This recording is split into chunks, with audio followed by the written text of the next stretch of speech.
Jacques Roubaud est un mathématicien et poète français contemporain, né en 1932, que l'on rattache souvent à l'Oulipo. Le Lombric est un poème qui évoque le rôle du poète à travers une comparaison avec l'animal. On peut donc se demander comment l'auteur dresse un portrait du poète au fil de son poème. Après avoir vu que ce poème est une métaphore filée indiquant que le rôle, la valeur du poète est de renouveler la langue, on montrera que le texte lui-même met en œuvre ce renouvellement en conciliant classicisme et modernité. Dès le début, le sous-titre du texte indique qu'il s'agit d'un projet, puisqu'il est question de conseils. De même, ces conseils sont destinés à un jeune poète, qui est donc censé suivre l'enseignement prodigué ici.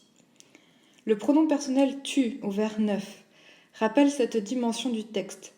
Le narrateur interpelle son lecteur directement pour lui faire comprendre son message, l'imposer. Le choix de l'animal, un banal lombric, favorise la compréhension. De même, les comparaisons sont transparentes. Le poète est comme un ver de terre au vers 9, les mots sont comme un grand champ au vers 10, ce qui permet d'introduire la métaphore filée limpide, les denrées langagières vers 11, l'air vers 13. D'ailleurs, les deux noms sont associés directement dans une juxtaposition. Poète lombric vers 13, dans un même groupe nominal, ce qui insiste sur l'équivalence dans ce texte. L'organisation du texte est aussi conçue pour faciliter cette compréhension. Deux strophes, de quatrains, qui évoquent le lombric, puis deux autres, de tercets, qui parlent du poète. Il place le poète en personnage singulier à part. Il semble solitaire et ignoré discret. Le choix de l'animal le met à part. De plus, il apparaît dans la nuit, au vers 1, il bâille sous le sol, au vers 2, au sein des mottes, au vers 3. Ici, on retrouve le lexique de la dissimulation, de l'éclipse. Le déterminant défini le au vers 2, puis au vers 9 et 13, isole l'individu de la même manière que l'emploi du singulier pour le pronom personnel il, au vers 4, 5 deux fois, 7 deux fois, puis au vers 10 et 13.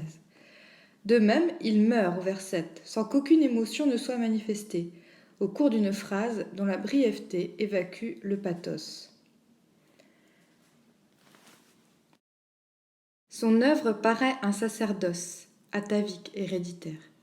L'enjambement du vers 6 à 7, son rôle, il le connaît, insiste sur le devoir, le rôle qui, rythmiquement, est à l'écart, en plus dans une structure grammaticale inversée, c'est-à-dire que le COD est placé avant le verbe. C'est un héritage, comme on le dit au vers 6, c'est père et grand-père. On notera le pluriel du déterminant possessif c'est, qui insiste sur le nombre, la lignée, contrairement au le déterminant défini singulier. Même la mort est comprise dans sa tâche, puisqu'il devient une métaphorique obole au vers 7, qui profite à la terre. Il paraît à l'écart, dans un monde qui n'est pas celui des hommes. Les déterminants définis opposent le poète, singulier, à les hommes, pluriel, massifié, vers 9 et 11. Il donne au poète un rôle salvateur pour les hommes et la langue. C'est un personnage qui agit et qui se sacrifie. Les verbes d'action nombreux et parfois en accumulation concernent le poète lombric. Mâche, digère et fort au vers 4, travaille, laboure au vers 5, laboure encore au vers 10, apporte au vers 13. Il va même jusqu'à faire don de son corps dans la métaphore de l'obole de son corps au vers 7 et 8, qui est mis en valeur par l'enjambement, qui suggère un sacrifice, comme semble aussi l'indiquer la juxtaposition au vers 6 et 7. Son rôle, il le connaît, il meurt, la terre prend. On établit un lien logique implicite entre les phrases, faisant de la mort un aspect du labeur du lombric. Cela peut suggérer que le poète travaille toute sa vie sans reconnaissance aucune. Son œuvre sauve la langue et les hommes. Néanmoins, son œuvre est salutaire, salvatrice, puisque le dernier vers du sonnet, le plus important, annonce de manière dramatique que le monde étoufferait sous les paroles mortes, vers 14. En effet, la menace est très présente, à travers, encore une fois, la métaphore filée de la terre qui s'épuise au vers 12, qui a besoin de reprendre confiance au vers 8 et d'air au vers 13. Or, ce sont les hommes qui épuisent cette terre du langage, eux qui récoltent les denrées langagières au vers 11 dont ils ont besoin. Ce n'est donc pas seulement la langue qui renouvelle le poète, mais il sauve également les hommes et le monde. Il aère le langage en le labourant, c'est-à-dire en bouleversant le sens des mots, en les mâchant et digérant, en les transformant, leur donnant une signification inédite, nouvelle. Cette métaphore du travail du lombric poète évoque le rôle du poète qui est de renouveler la langue, et donc la pensée des hommes. D'ailleurs, le texte lui-même est un exemple de ce renouvellement à travers l'emploi d'un topos et de formes classiques avec lesquelles joue l'auteur.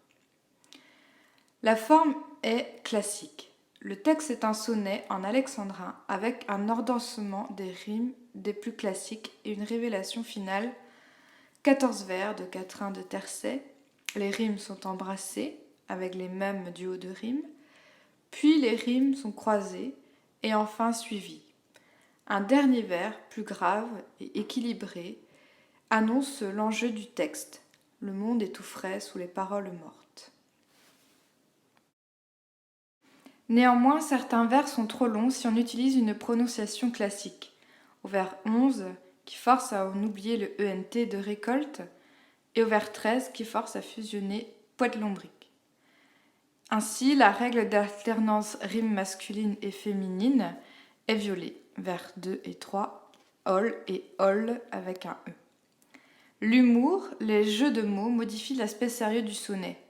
Il y a un jeu de mots sur l'homophonie vers-vers, une allitération un peu ridicule au vers 3 avec mot-molle, un paysage au parfum connoté de cuisine au vers 1, aux herbes de Provence, une étrange association, vrai lombric de France au vers 5, qui suggère une forme de patriotisme absurde du ver de terre.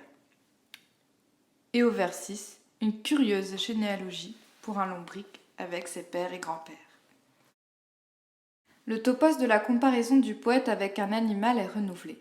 L'animal choisi est inhabituel, il est petit, souvent invisible, anonyme et sympathique, ce qui l'oppose à la tradition, comme chez Corbière, Rimbaud, Hugo ou Baudelaire, qui présentent le poète comme un génie incompris. De plus, il est présenté comme sympathique, très humain. Personnification des vers 2 et 3, le lombric se réveille et bâille sous le sol, étirant, et il a une conscience, vers 4. L'aspect très concret du travail, loin de l'idée classique du génie. Le poète s'inscrit dans une généalogie comme un artisan. Son travail est plus concret. Notons les verbes d'action et l'utilitarisme de son rôle. Il le connaît, il meurt et il devient obole, vers 6 et 7. Cela suggère que tout le monde peut être un poète en travaillant.